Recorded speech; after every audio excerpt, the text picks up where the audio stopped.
Welcome to భక్తివం channel. ఈ వీడియోలో ఎవరికీ తెలియని 14 విష్ణు అవతారాలు ఏమిటో తెలుసుకుందామా? ఈ భూమి మీద ధర్మం పెరిగినప్పుడు అంతా ధర్మాన్ని తిరిగి స్థాపించటం కోసం శ్రీ మహావిష్ణువు ఏదో ఒక రూపంలో అవతరిస్తాడని ఇన్నేళ్లుగా మనం చెప్పుకుంటానే ఉన్నాం. అయితే పురాణాల ప్రకారం శ్రీ మహావిష్ణువు యొక్క మొత్తం అవతారాలు 24. వీటిలో మనకు తెలిసినది దశావతారాలు మాత్రమే. ఈ దశావతారాల్లో ఒక అవతారం ఈ కలియుగంలోనే పుట్టాల్సి ఉంది.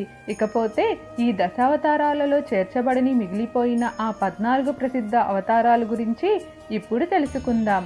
హయగ్రీవ. హిందూ మతంలో హయగ్రీవ స్వామిని విష్ణువు యొక్క మరో అవతారంగా భావిస్తారు. అంతేకాకుండా వ్యాసుడు ద్వాపర యుగంలో జన్మించినటువంటి అమర ఋషి. ఆయన హిందూ పురాణాలలోని 4 వేదాలను విభజించటం వలన అతనికి వేదవ్యాసుడు అనే పేరు కూడా వచ్చినది. హిందూ శాస్త్ర ప్రకారం మహిదాస ఒక ఋషి. ఈయన ఐతరయ్య అనే ఒక బ్రాహ్మణాన్ని రచించాడు. శ్రీ మహావిష్ణువు యజ్ఞం అని పిలువబడే మరో అవతారాన్ని కూడా తీసుకుంటారు. యజ్ఞానికి యాగం అనే పేరు కూడా ఉంది. అంతేకాకుండా దేవతలను రక్షించటానికి శ్రీ మహావిష్ణువు ధన్వంతరి అనే అవతారాన్ని కూడా ఎత్తడం జరిగినది. ఇక దేవతలకు దైవికామృతాన్ని అందించటం కోసం విష్ణువు మోహిని అనే అవతారాన్ని ఎత్తాడు. మోహిని అనే పేరు మోహ అనే క్రియారూపం నుంచి వచ్చినది. దత్తాత్రేయ అవతారం విష్ణువు యొక్క మరొక అవతారం. హిందూ మతంలో బ్రహ్మ మానస కుమారుల్లో సనత్ కుమారులు కూడా ఒకరు.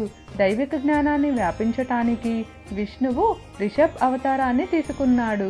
విష్ణు వేదాలను బోధించటానికి హంసపక్ష అవతారాన్ని కూడా తీసుకుంటారు. అలాగే శ్రీ మహావిష్ణువు నరనారాయణులు అనే 2 కవలలు అవతారం ఎత్తుతాడు. శ్రీ మహావిష్ణువు తాపస అనే అవతారాన్ని కూడా ఎత్తాడు. మీకు ఏమైనా సందేహాలు ఉంటే దయచేసి కామెంట్ సెక్షన్లో తెలియజేయండి. మీకు ఈ వీడియో నచ్చినట్లయితే లైక్ చేయండి, షేర్ చేయండి, అలానే సబ్స్క్రైబ్ కూడా చేసుకోండి.